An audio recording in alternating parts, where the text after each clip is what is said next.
Okay, credit for today. Are we ready? So today we are actually going to capitalize on what we did yesterday. Hopefully everybody got a chance to watch the lecture yesterday. We got you and nobody over there. You. Oh, I think he's cute. So look him. Yep. All right. So we got everybody.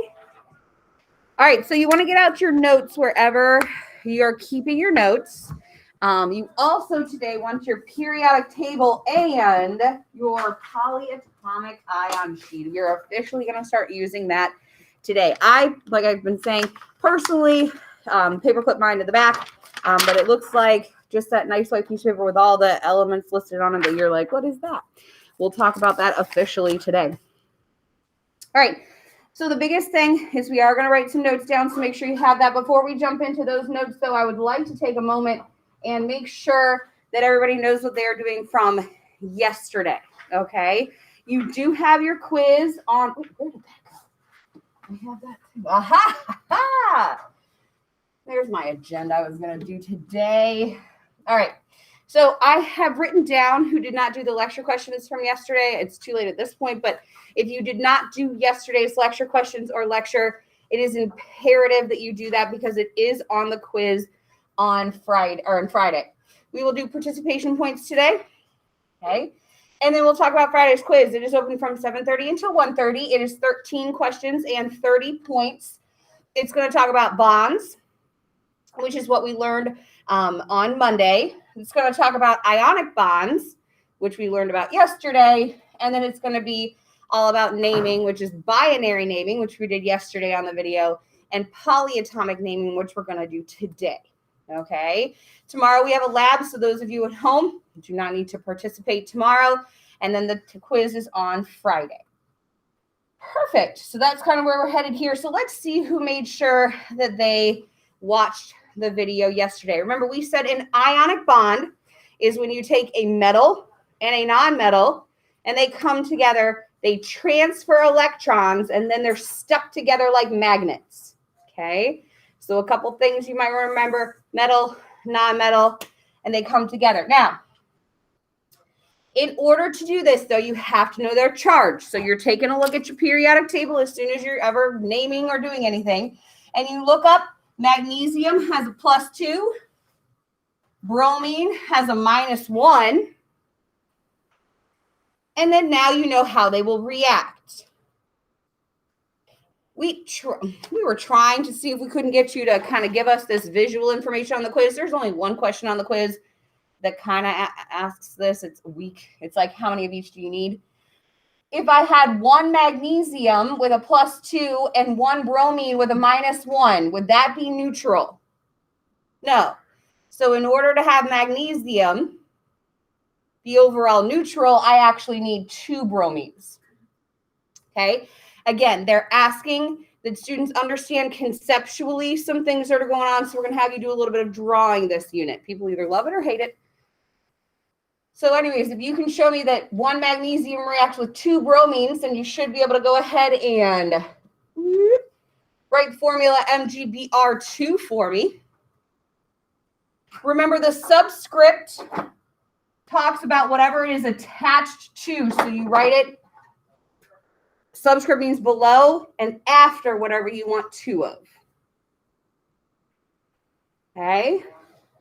Then when you're naming is super simple.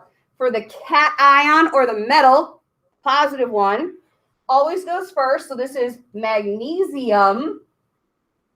And then the second, the anion or the non-metal, has an IDE ending. Magnesium bromide.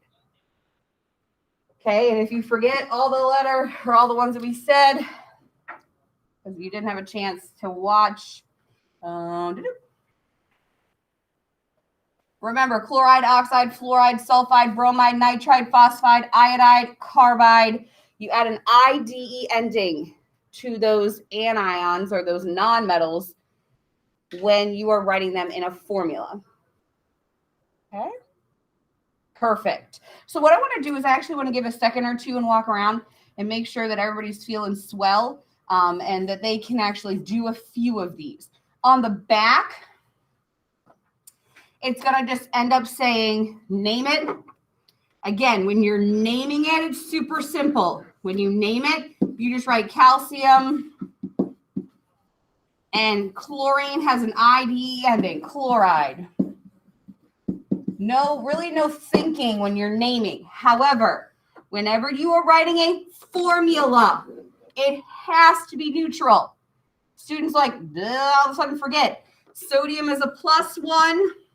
Nitrogen is a -3. So this is not just NaN. That's not neutral. How many sodiums do I need? I need, very good, 3. Okay, so I'm going to walk around, check in with everybody, give people at home a second. I would like, it shouldn't take too long. I would like for you to go ahead and finish this little worksheet so I can see where everybody is before we take a step forward. Okay, good.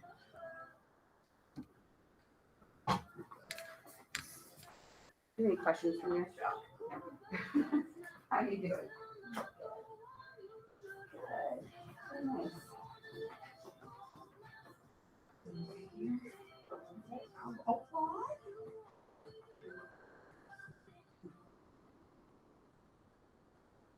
Nice. Nice.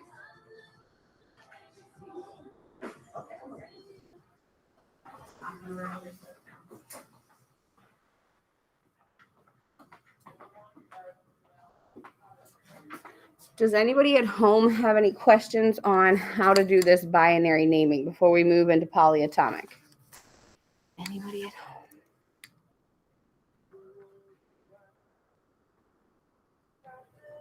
And I will put the answers up here in just a second.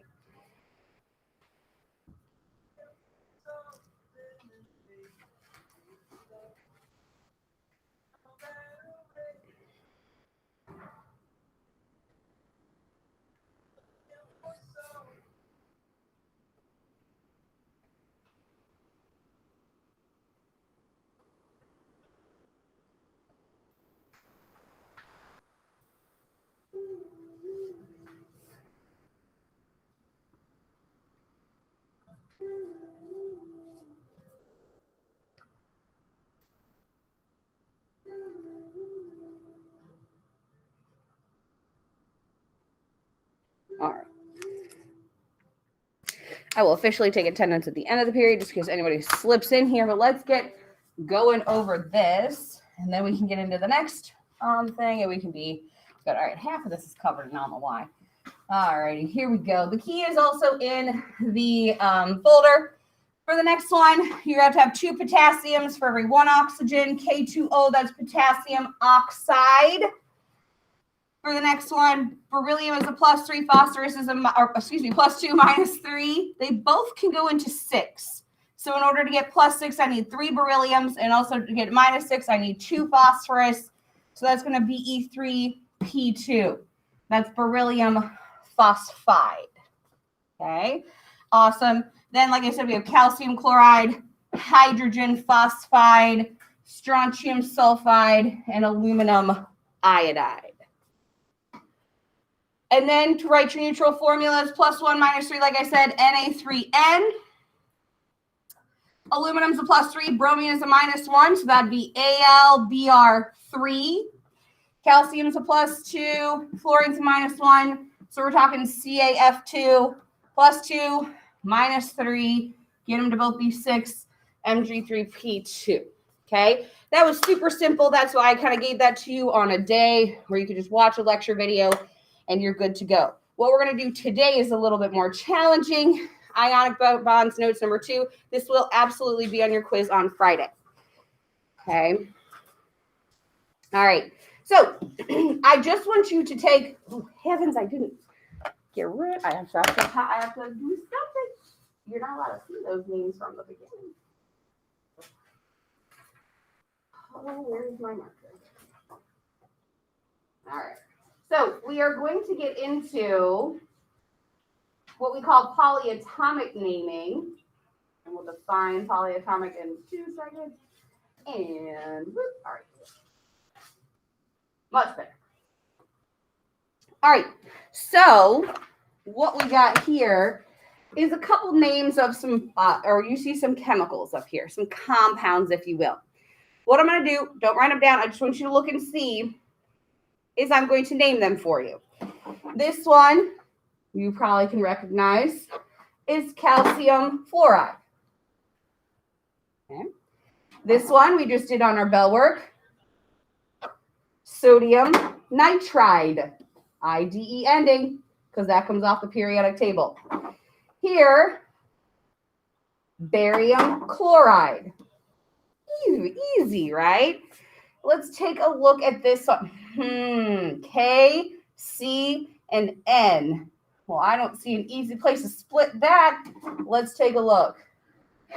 That's called potassium cyanide. Interesting. Calcium, sulfur, and 4 oxygen. That's called calcium sulfate. Oh my, now I see 4. The heavens to Betsy Lou. Where are we going to chop that? Oh, how about right there? Sodium bicarbonate. And then another 4. We're going to cut this right here. That's called ammonium hydroxide. Okay? So what we did yesterday, and what I would probably jot down in my notes, is we did what's called binary naming. And these first 3 are binary. And when you have binary naming, that is between simply a metal and a non-metal, simply a metal and a non-metal, and it comes off the periodic table. Both things come directly, so you just take one from the left, one from the right, react them together. Binary. Bi means 2. Now, obviously, you need to make sure they're neutral, but you just have 2 elements going on. Okay? The only rule for naming those is that you use an IDE ending. Okay? So if it comes off the periodic table, it needs an IDE ending if it's the non-metal. Binary naming. That's what you did yesterday. Today, you are doing what's called polyatomic naming. So let's talk about what a polyatomic ion even is. Does anybody know what the prefix poly means? Many. And atomic probably means atoms. Very good. You got it. Many atoms. So what happens, and you'll talk more about why in AP Chem next year, is you have this set of atoms that acts like its own ion, HCO3. Okay? They act as one, for instance, chlorine. Okay, they act as one thing. Polyatomic, many atoms hang out together and they act as a single ion. They act as a single unit. It's a polyatomic ion. It's one ion that has lots of atoms, and I've given you a whole sheet of them. So if you take a look at your sheet, and you will always have this, so on your test on Friday, make sure you have this bad boy out. This is your list of polyatomic ions. Again, NO3 is a nitrate. It acts as one thing. ClO is a chlorate. It acts as one thing. Okay. All right, so let's get into it. So this isn't too hard as long as you have your paper.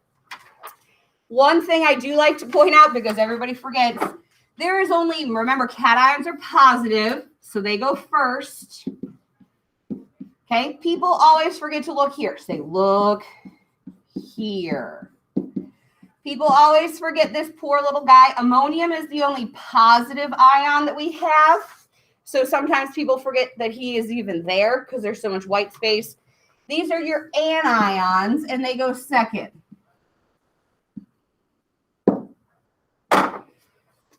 Okay, perfect. And we're going to write one more little note on here before we're out for the day on this one. Okay, so like I said, you will always have this. You should have this on any quiz, test, opportunity, things like that. You need this bad boy. So let's get into it. I don't know that you necessarily need to write these down, but you can. If you are naming a polyatomic ion, the cation goes first and the anion goes second. Okay, just like yesterday. If I was going to write something, so I would just write naming, cation first, anion second. And I don't want you to do this next part. What I want you just to do is take a look. I want you to just watch. Because details are very important when you're naming. Okay? There is a difference between a nitrate, a nitrite, and a nitride. Okay? And you will get them wrong on the quiz if you don't know the difference. Nitrate, nitrite, nitride. Let's see. The first two are actually polyatomic ions. Can anybody tell me the formula? And I guess we should break this down on how this works. These are in alphabetical order. Okay, so if you're looking for nitrate, you're going to look down here. What you will see is the elements that are in the ion, and then they have the charge written there for you already. Okay, so can anybody find me what a nitrate is? NO3, and the charge is awesome. That's a nitrate. Look right underneath it. What is a nitrite? NO2 -1. If you care, not that I'm ever going to ask you, but once I learned this in college, it made my life a little bit easier. The difference between an ate and an ite is just one oxygen. An ite has one less oxygen than an ate. So you have a couple different things. You have your sulfates, your sulfites, your nitrates, your nitrites, different things like that. So that's a hint. Not that you have to know that, just a hint. Now, don't abandon what you learned yesterday. What is a nitride? Does anybody remember where nitride? I looked all on here and I couldn't find nitride. Where do you look if it has an IDE ending? Oh, thank you. That is a -3. Okay. Remember the IDE, with an exception of, I think there's two on here. One's called a hydride and one's called a hydroxide. Okay. There's a couple IDEs on here. But for the majority of what we're doing, if you see an IDE ending, you got to look on that periodic table. Okay. Okay. Very good. Nice. So let's do some naming. I wouldn't write these down. Let's just get your periodic table, get your polyatomic ion sheet in front of you. CaCO3, what would be the name of that? Calcium. Can anybody find CO3? Yay, calcium carbonate. Okay, the A is going over here. How about we come over here? K2SO4. K is potassium. Can anybody find SO4 for me? Sulfate, potassium sulfate. Now, this one is what we did yesterday. You don't need to start looking around on your polyatomic ion sheet for a bromine, right? The name of this is simply what? Magnesium bromide, IDE. Very good. Next one. Sodium carbonate. Very good. And then this is the one that I said, don't forget this bad boy. What's this first polyatomic ion? Ammonium. Good. And then can you find OH with an IO hydroxide? Very good. Okay. So when you're naming it, it's really, really easy. All right. Let's do the last thing for today before I let you practice formula writing. It's not that much harder than yesterday. We're just going to add one little facet. Formula writing. All right. So I would still, and I don't think you have to write this. If it's black, I usually don't ask you to write it down.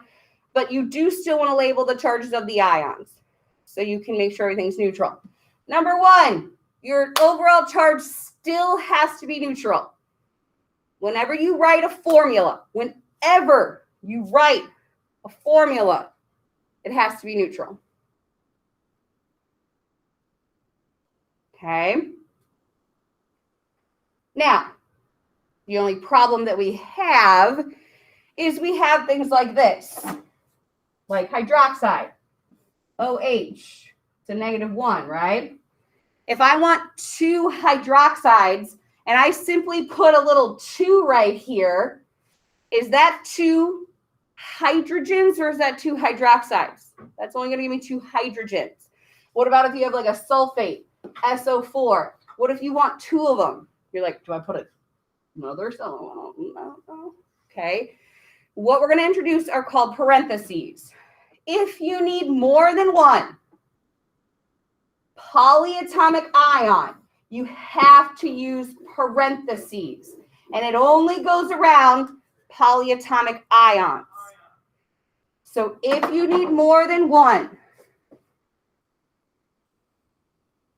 polyatomic ion, you have to use parentheses. Now, everybody then gets parentheses happy. You're going to put parentheses around your name at the top of your paper. You have parentheses around the metals. No. The only time you use parentheses is if you need more than one off of this paper. Okay.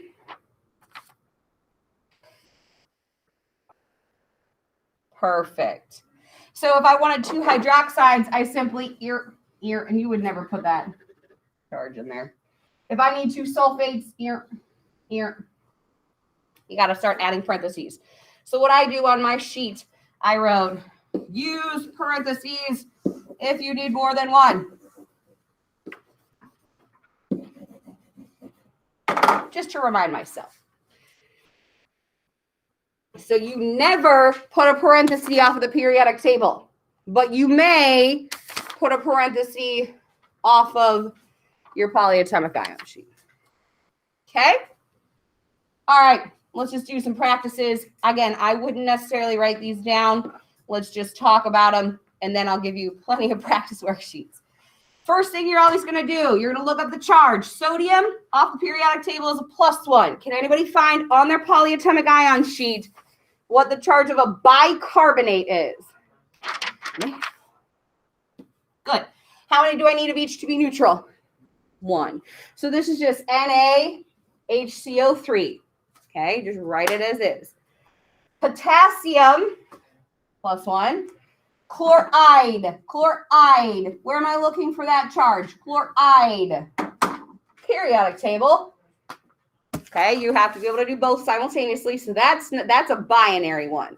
So you guys have done that. That's easy. That's just going to be KCl. Okay. All right. Let's try another one. Sodium sulfate. What is the formula? Sodium is a +1. Can anybody find sulfate off of here at the bottom? It's going to be an SO4 charge, -2. So what do I need 2 of? 2 sodiums. Perfect. I do not need a subscript if it's just 2 sodiums. I mean, I do not need, we need a subscript. We don't need a parenthesis. Na2SO4. Okay. Awesome. Calcium off the periodic table is a +2. Hydroxide off your sheet is a -1. So this is what I'm talking about. CaOH. If I just wanted 2 hydroxides and I only wrote a 2 here, that's only getting me 2 hydrogens. I need 2 hydroxides. Okay. So it has to be CaOH2 in parentheses. Ammonium is a +1 off my sheet. Carbonate is a -2. I need 2 ammoniums. So what you need to do is you need to write your ammonium in parentheses. I need 2 of them, and I need 1 carbonate. You never put parentheses around a polyatomic if you just want 1. There's no reason to do that. Okay, it just gets sloppy. So nice and easy here. Hopefully the biggest thing is if you need more than 1, then you put your parentheses. So let's get into your packet here. That's all the notes I have for you today. Let's do it. Naming polyatomic ion compounds worksheet number 2. This will absolutely be on your quiz on Friday. Let's do the first one here. I always like to start by writing my charges. Lithium is a +1. Nitrate, and eventually you're going to have some of these just memorized, is a -1. So we're starting really easy here. Visual representation, so you can see what's going on in your mind. Lithium is a +1. Nitrate is a -1 at 10:03. Do I need more than one of any of them in order to be neutral, or is it already neutral as written? Neutral. LiNO3, so no parentheses needed. When you name it, you just write what you see. Lithium nitrate. Okay, awesome.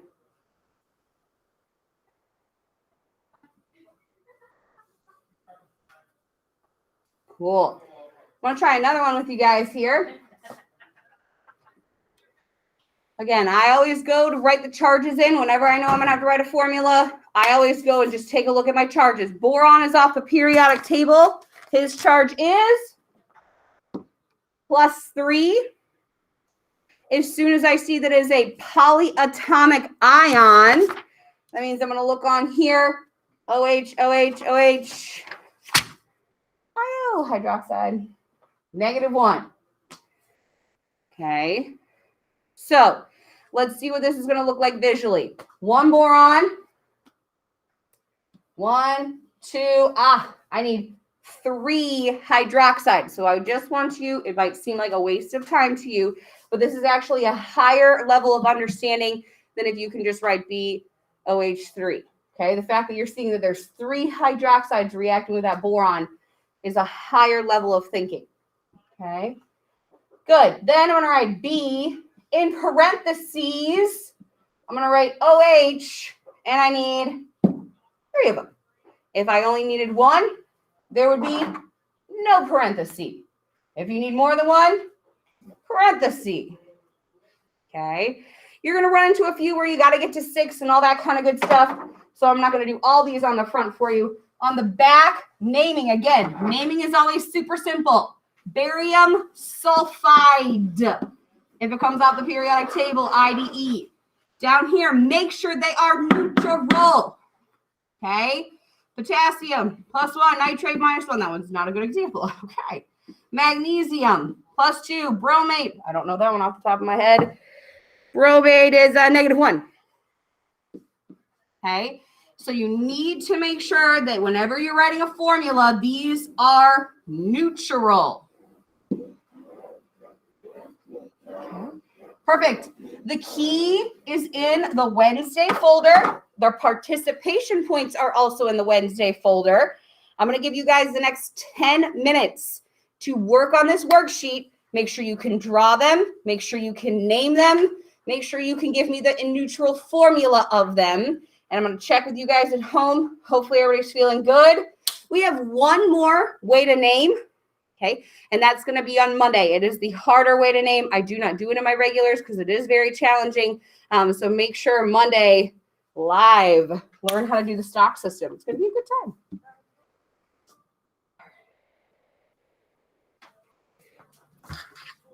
Questions so far?